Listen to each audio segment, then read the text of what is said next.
Iyi ni radiyo BBC gahuza miryango ivugira i Londres kuri metero 19, 25, 31 na 41. Ivugira ku mirongo ya FM mu karere k'ibiyaga bigari no kuri interineti kuri bbcgahuza.com.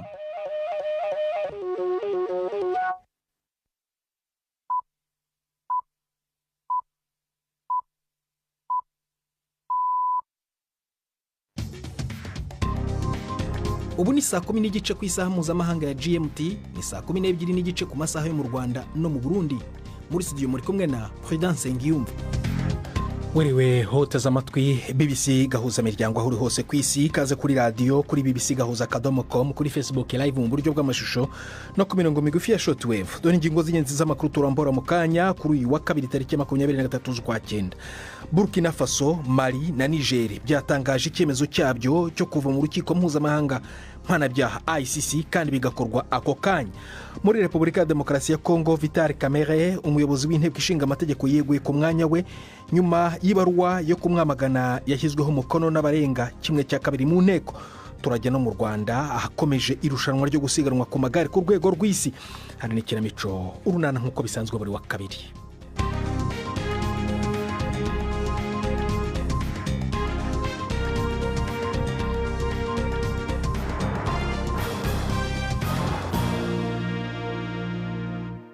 Ikaze ku makuru arambuye duhera muri Leta Zunze Ubumwe za Amerika, aho Perezida Donald Trump yakoresheje ijambo rye mu nama rusange y'umuryango w'abibumbye ibere New York, ashinja Loni gutera inkunga gahunda y'abimukira yasobanuwe nk'igitero ku bihugu by'uburengerazuba bw'isi. Yanavuze ko Uburayi buri kujya mu manga y'ikuzimu bwemera abimukira. Trump yamaganye Loni avuga ko ari umuryango watakaje akamaro kawo kandi ko ngo utamufashije guhagarika intambara, avuga ko ngo yarangije. Igice kinini cy'imbwirwaruhame ye kibanze ku gushimagiza ibyo yavuze ko yagezeho n'amagambo yakoreshaga ari mu bihe byo kwiyamamaza kuba perezida. Mu gufungura iyi nama rusange, umunyamabanga mukuru wa Loni Antonio Guterres yari yatanze impuruza ko bimwe mu bihugu biri kurenga ku itegeko mpuzamahanga. Perezida wa Brazil Lula da Silva we yakoresheje ijambo rye mu gutanga impuruza ko imbaraga zirwanya demokarasi ziri kwibasira inzego z'igihugu cye no kwivanga mu bibazo by'imbere. Mu kunenga Leta Zunze Ubumwe za Amerika mu buryo buzimije, yavuze ko itsimbarara rya Brazil ku gitutu ari ubutumwa bweruye ku bashaka kuba abanyagitugu ndetse n'abashyigikiye. Perezida wa Brazil yibasiwe n'ibihano n'amahoro ya Leta Zunze Ubumwe za Amerika kubera ifungwa ry'inshuti ya Trump, akaba n'uwahoze ari perezida wa Brazil Jair Bolsonaro. Yahamijwe ibyaha byo gushaka guhirika ubutegetsi nyuma yo gutsindwa amatora ya perezida muri 2022. Mu karere k'ibiyaga bigari, muri Repubulika ya Demokarasi ya Kongo, umuyobozi w'inteko ishinga amategeko yeguye ku mwanya we. Vital Kamerhe yabikoze mbere gato yuko haba inama yo kwiga niba yagumishwaho icyizere kubera ibaruwa yo kumwamagana yashyizweho umukono n'abadepite barenga 1/2 mu nteko ishinga amategeko. Ntibiramenyekana ariko uburyo umubano hagati ya Kamerhe na Perezida Felix Tshisekedi bari basanzwe ari abanywanyi muri politiki ugiye kugenda. Inkuru ya Prime ndi ku Magenguri Nairobi. Vital Kamerhe ntiyarindiriye yuko bagenzi we babanza gukorana ngo bige hanyuma batore niba bamukurako canke bamugumizako amaboko. Mu rwandiko rwo kumwiyamiriza yari yamaze kubona ko abatamushigikiye ari benshi. Radio Okapi, iradiyo ifashe mu mugongo n'ishyirahamwe mpuzamakungu ONU muri ico gihugu ca Kongo, yasubiyemwo Vital Kamerhe mu ijambo yashikirije avuga ati: "Nafashe ingingo imbere y'abakongomani miliyoni 110 ko jewe nk'umuntu muto ntategerezwa kubera intambamyi urwego rukomeye nk'inama nshingamateka." Imvo zatumye abashingamateka bashaka kubogoza Vital Kamerhe ntizizwi neza, ariko bimwe mu binyamakuru byo muri Kongo bivuga ko we na bagenzi we 4 bagirizwa gukoresha nabi amafaranga agenewe ibikorwa by'inama nshingamateka. Uwo yararongoye inama nshingamateka kuva mu kwezi kwa 5 mu 2024 naco yavuze kuri ivyo, avugwa ko sibwo bwa mbere Vital Kamerhe atanze imihoho nk'umukuru w'inama nshingamateka.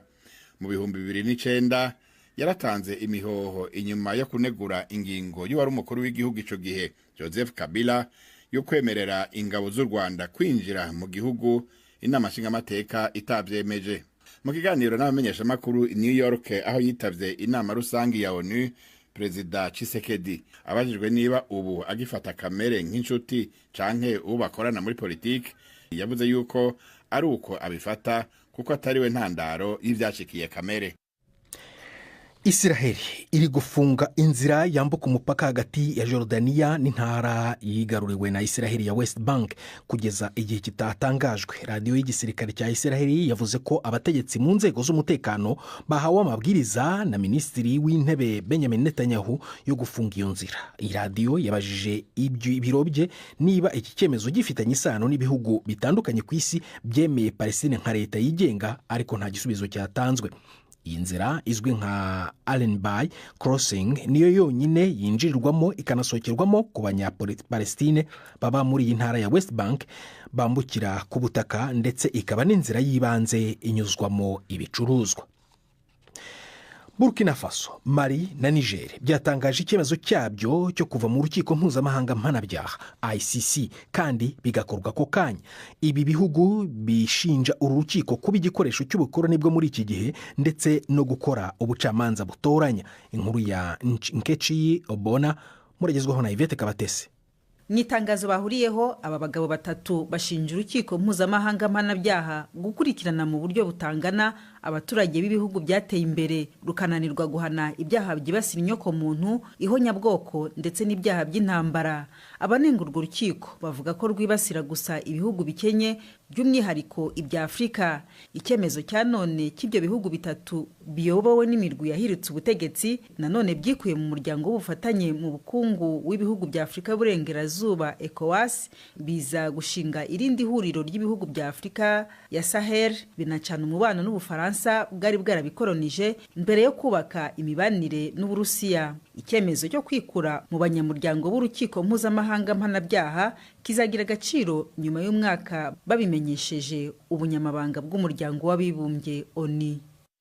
Saa 12 zirenzeho iminota 37 mu Rwanda no mu Burundi. Mu kanya turagaruka ku makuru arambuye nyuma karuko gato cyane.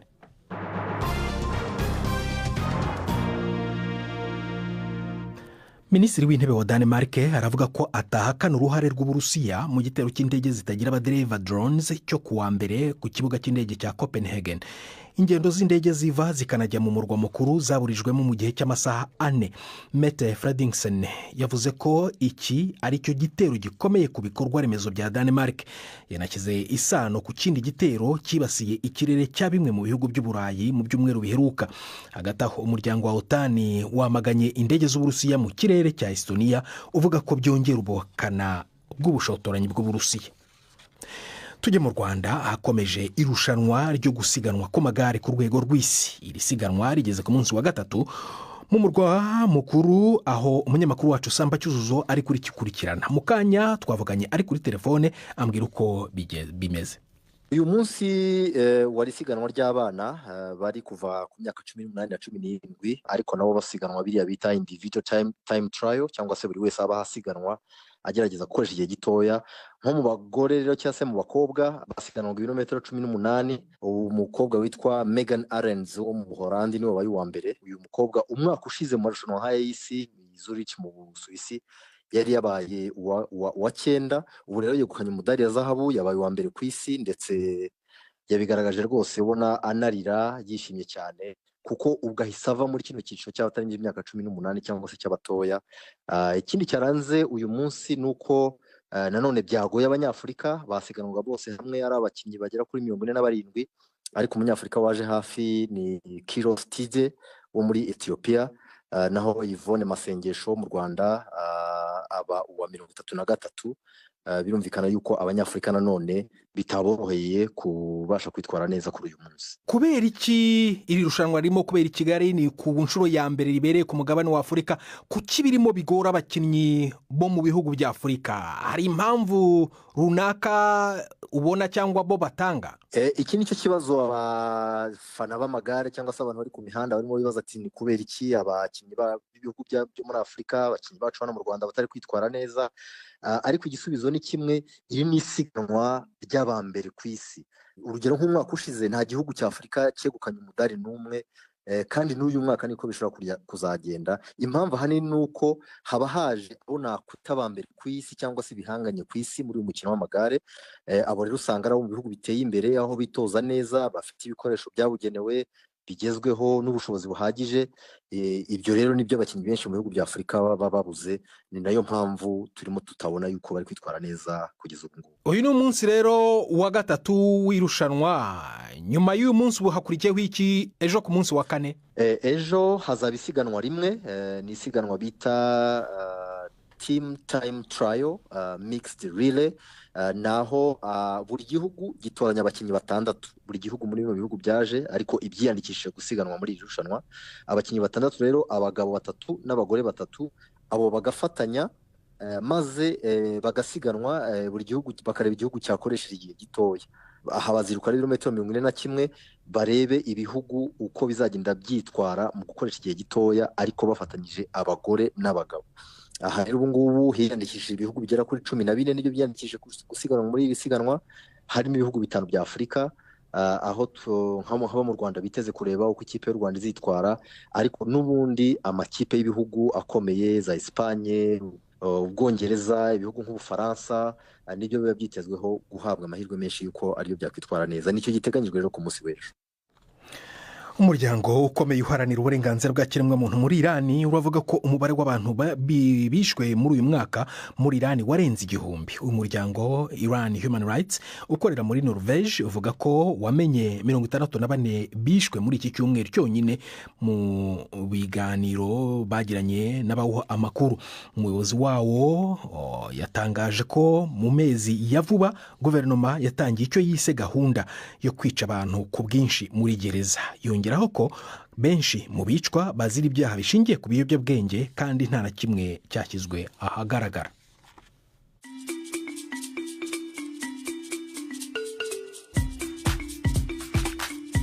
BBC Gahuzamiryango yabateguriye uburyo bwo gupakurura ibiganiro byayo mukabibika muri telefone ngendanwa zanyu canke computer mukaza kuvyumviriza igihe cyose mubishakiye. Ibiganiro bya BBC Gahuzamiryango mukunda nk'amakuru, imvo n'imvano, urunana, ikiganiro cy'abagore cyangwa abaza muganga, ubu biraboneka kuri podcast. Ja ku rubuga rwa BBC Gahuzamiryango ariko bbcgahuza.com urondore ahari podcast. Amakuru yose y'uburyo podcast ikora n'ukuntu washyira muri telefone yawe byose urabisangayo. Pakurura ikiganiro ukunda canke amakuru wumvirize uko ushaka aho uri hose ntusubire gucikwa na kimwe. Taramana ibiganiro bya BBC Gahuzamiryango kuri podcast. Iyi ni BBC Gahuzamiryango, saa 1:18 mu Rwanda no mu Burundi, n'umwanya w'ikinamico urunana.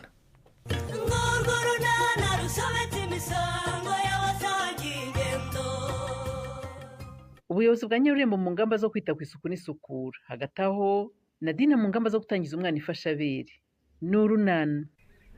Harya urambwiye ngo guha akajerekani ka litiro 3 Nadine?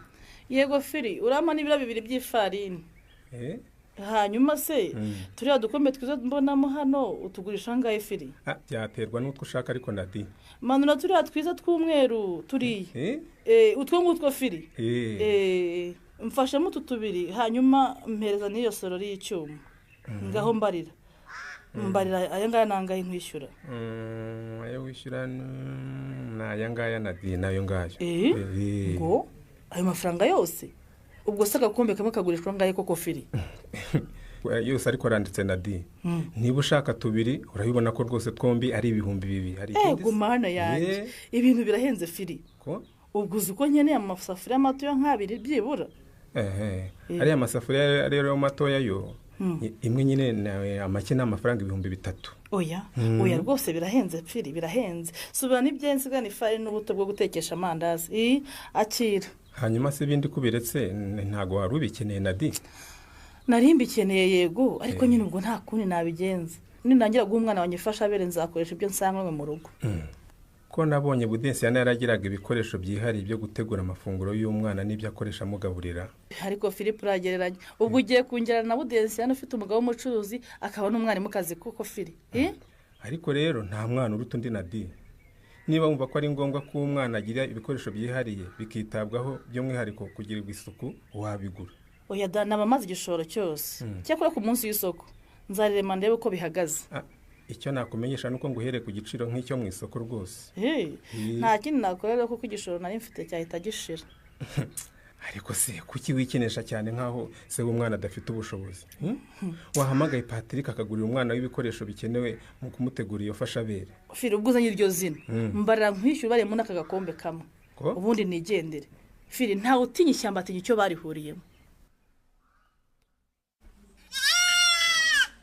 ese mama ko wishimye gutya atari we batoye iyo bagutora byari kuba bimeze bitubu?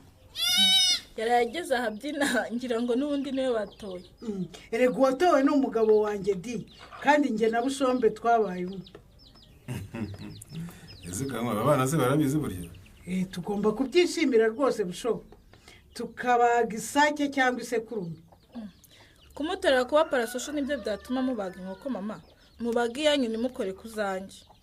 ariko rero ugira ubugugu ubwo haretse umuntu akirira inkoko. si ukwishimira kuba parasosho gusa, ahubwo icyo umuntu yishimira n'icyizere abantu baba bamugiriye. ibintu rero bikaba ari iby'agaciro rwose gakomeye. ni uko atari ahari ngo yumve ukuntu abantu bavugiye rimwe ngo Bushombe. nanjye ariko ni papa nari gutora. erega papa ni umuntu w'umunyabwenge hano i Nyarurembo. ni enjeniyeri umuhanzi w'icyamamare, umugabo wanjye abaye na parakomando. nk'ubwo koko parakomando bivanye he mama? ni ukuri niko nabyumvaga ngewe, numvaga bavuga ngo parapara, ibyo bya soso ntabwo nabyitayeho. yewe mbese mu yandi magambo ni umujyanama w'imibereho myiza n'iterambere, ariko parasosho nyine biramenyerewe pe. yewe ntiwagiye kwiga ngasigara nita ku rugo rwacu, ubu iyo niga muhamunseka gute? ariko rero hari akazi gakomeye buriya wakoze. warakoze rwose kandi wamfashije kwiga, ibyo nabyo ndabigushimira rwose kamwa. mama erega ntabwo duseka kutize kuko hari byinshi twigisha rwose. ntawe biguseka Busho, nkurikije uko abaturage bagutoye bakwishimiye, mu gihe kiri imbere tuzajya kubona tubone rwose utorewe kuba meya.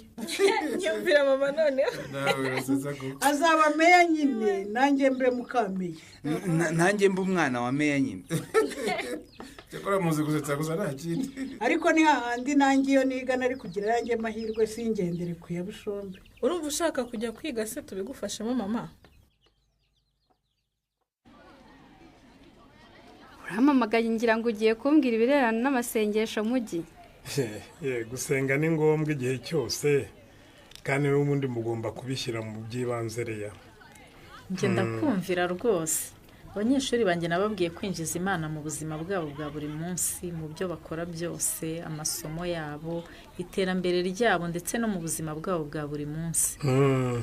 twese abarimu tugomba kubigena dutyo rwose, kuko dukeneye Imana mu buzima bwacu bwa buri munsi no mu byo dukora byose. ubwo uzafata umwanya ubyumvisha abarimu bose mujyi. gusa ibyo si byo nari mbahamagariye nonaha. nashakaga kubabwira ibirebana n'amahugurwa nagiyemo mu minsi ishize. ya mahugurwa arebana no kurengera ibidukikije se? yego rwose wabimenye Budensiya. igishya wahigiye n'iki se kandi noneho mujyi? batwigishije ibirebana n'uburyo bwo gucunga imyanda. banatubwira ingaruka zishobora guterwa no kudacunga neza imyanda ku buzima no ku bidukikije. ubwo si bya bindi bamaze iminsi bavuga by'imyanda ihumanya, idahumanya, ibora n'itabora? wagira ngo twari kumwe mu mahugurwa se ahubwo Budensiya. buriya nkunda kumva amakuru mujyi n'amatangazo yewe ndayumva. njya mbyumva kuri radiyo rero. umugengeza nshobora kumva radiyo na rimwe. buri wese buriyagira ibyo akunda, gusa icyo nabamenyeshaga ubu ni uko ngiye gufatanya na club y'ibidukikije hano mu kigo cyacu, tugahindura ibirebana n'imicungire y'imyanda. ubushize nabonye mwarashyize imbere ibirebana no gutera ibiti gusa. nasanze na hano mu kigo cyacu tudafite uburyo bwo gucunga iyo myanda rero. kandi ari ihumanyira hari kuko dufite imiti ikoreshwa muri za laboratwari, tukanagira ibikoresho by'ikoranabuhanga bitagikoreshwa n'ibindi. n'imyanda ibora turayifite kuko hano batekera abana. ibisigazwa byatetswe rero nk'ibishishwa, amababi y'ibiti batoragura n'ibindi, ibyo byose birabora. ngira ngo ari kwibora yo nta kitwaye burya. ubundi ntacyo yatwara iramutse icunzwe neza ikavanwamo ifumbire. ibi ikibazo iyo ivanzwe n'itabora n'ihumanya. ibyo uvuga ni ukuri. kandi batubwiye ko iyo myanda idacunzwe neza igira uruhare runini mu kwangiza ibidukikije. Yateza n'impanuka, yakwangiza ubutaka, byatuma tubura imvura n'ibindi byangiza ibidukikije. Ibyo uvuga turabyemera rwose, ariko se uragira ngo tugufashe iki nk'abarimu bagenzi bawe?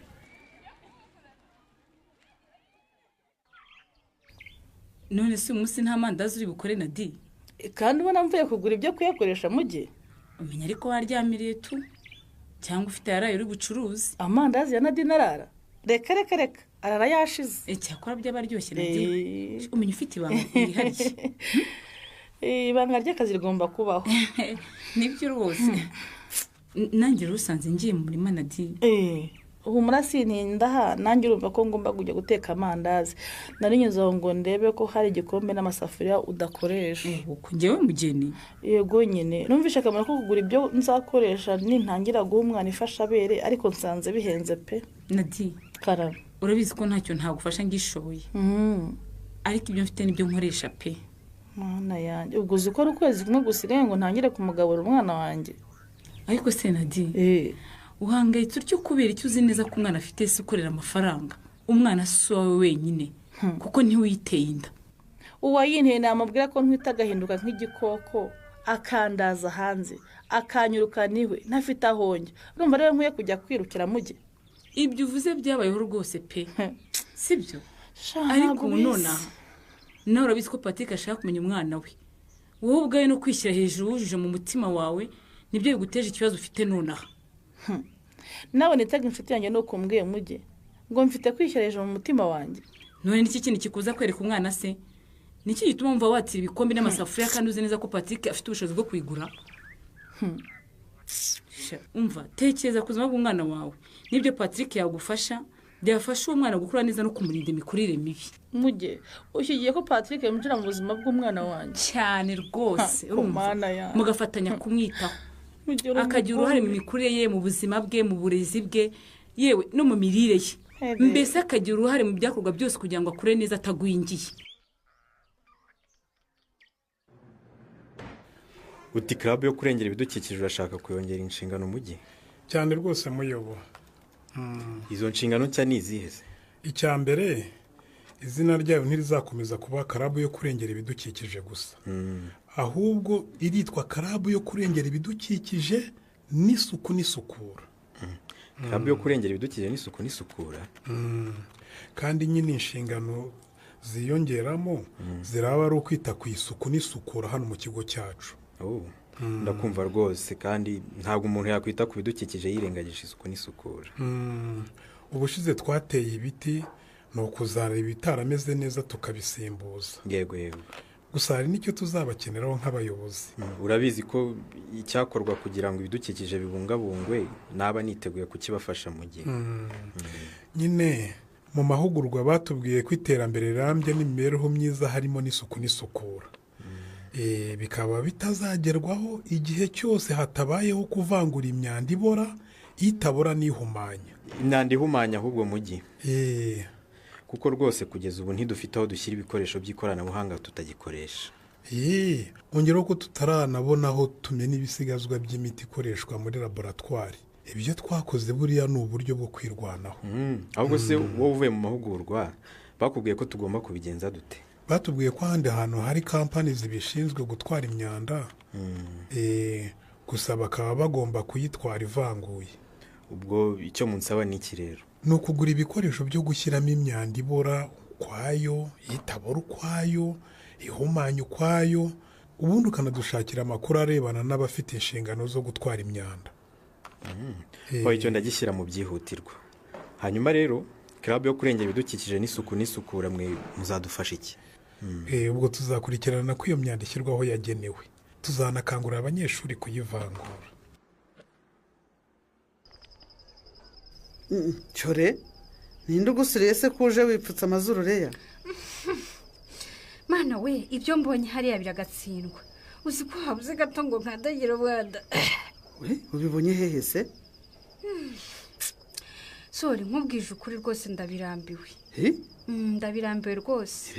Mu gitondo navuye nkoze isuku muri uriya musarane, none sanze wanduye bikabije. yo ese yewe mbabarira rwose niriwe mu mirimo itandukanye aho ngereye ahangaha rero nabwo mpita ninjira mu yo guteka nyine urabibona. ariko rero ugomba gutoza abana bawe gukoresha umusarani neza no kuwusukura igihe bawukoresheje bakawanduza. icyo wenda ndaza kucyitaho rwose Reya. niba hari abatazi kuboneza mu mwobo muto rero ubwo ni ukubashakira umunini. ntungu iki Reya? ndabizi ko bigisha abantu kubaka ubwiherero bufite umwobo muto ariko ndabona ba hano bibagoye kuwubonezamo rwose. umenya ari uko bamenyereye ibiti birebana. ngo ari uko bamenyereye iki? ngo ibiti birebana? Reya ntudusebye rwose kuko uriya musarane wasanze ari twe twawubatse. mwubaka ariko mwakoreshaga utujuje ibyangombwa w'ibiti gusa. wabona ariyo mpamvu abana banyu batawubonezamo neza bakawituma hejuru. cyakora ibyo bindekere ndaza kubaganiriza nyine mbasabe kuwukoresha neza ariko ibyo kwagura umwobo rwose byo ntabwo bishoboka. reka hatazagira umwana wanjye cyangwa uwahanduza hano akagwamo mawe cyane cyane ko abamurumuna wanjye urabizi ko aribo birirwa ahangaha kandi nabo bakunda kuza kunsura nyine. alo mama ni amahoro ko mumpamagaye? wamenyereye ko ntegereza ko umpamagara rero niko muko ni amahoro ari wowe? ihirwa rwose mama ni amahoro rwose. umukobwa wawe umeze neza cyane. umeze neza cyane ntiwigeze uza mu biruhuko niko ni iki cyakubayeho cyatumye ibiruhuko birangira utageze hano iwanyu? ni akazi ni ukurima. wagize akazi nyabaki utari usanganywe muko ubonye ngo tugutegereze buri munsi tujye tukwikanga ngo uraje kugeza ubwo ibiruhuko byagize bityo bikarangira tutakubonye ma? mama ni uko umuntu atabona uko abigusobanurira ariko rwose mu biruhuko akazi kacu karakomeje pe. twagombaga gufasha abana bagize amanota make muri gahunda nzamurabushobozi. nini izo gahunda zarahabaye ariko ntibivuga ko wari kubura n'iminsi 3 zadi. ubu se ntihari abandi barimu bakorera ahandi baje mu miryango yabo? aho nugira ngo ni wowe wenyine udakorera inangaha? nyine ndabyumva byari ngombwa ko nza ariko njyewe rwose nagira cyangwa wabonye umugabo w'inyarurembo urishingira ntitwabimenya ye muko? rero azakora iki ngo agushe neza uyu mubyeyi we wamurakariye? naho mu kiganiro urunana cy'ubutaha. ikinamico urunana mwitegurirwa n'umuryango urunana development communication mukayikurikira kuri radiyo BBC kuwa 2 no kuwa 4 saa 12:45 z'umugoroba. ikinamico urunana kandi mwayikurikira kuri YouTube.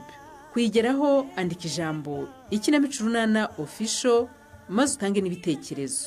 uramutse ufite ikibazo cyangwa igitekerezo kandi wifuza kutugezaho watwohereza ubutumwa bugufi bwanditse kuri telefoni igendanwa 0783181064. mushobora kandi kunyuza ubutumwa kuri paji yacu ya Facebook. kwigeraho ni ukwandika ijambo urunana. dusubikira ikiganiro urunana cy'uyu munsi naho butaha. barakoze bagenzi bacu mu ikinamico urunana ni nabo bari kudusingiriza umusozo w'ibiganiro byacu byo kuri uyu wa kabiri. gusa mbere kuva muri studio nakubwira ko ibihugu bya Burkina Faso, Mali na Niger byatangaje icyemezo cyabyo cyo kuva mu rukiko mpuzamahanga mpanabyaha ICC kandi abakuru babyo bagatangaza ko ibi bigomba gukorwa ako kanya. bavuga ko binubira ko urukiko rukora icyo bita ubucamanza butoranyije. naho muri Repubulika ya Demokarasi ya Kongo umuyobozi w'inteko ishinga amategeko Vital Kamerhe yeguye ku mwanya we nyuma y'uko abadepite barenga 1/2 mu nteko ishinga amategeko batangarije ko batamushyigikiye ndetse bashoboraga kumukuraho icyizere. ibi biganiro ushobora kongera kubyumva kuri bbcgahuza.com cyangwa se ukajya kuri Facebook mwishakiro ukandika BBC Gahuza ukaba wabyumva mu buryo bw'amashusho. twafashijwe na Derek Clark kugira ngo amajwi yakugereho ameze neza. Agenda Prudence Nyuba akoze guhitamo BBC Gahuza miryango. uraraharyana.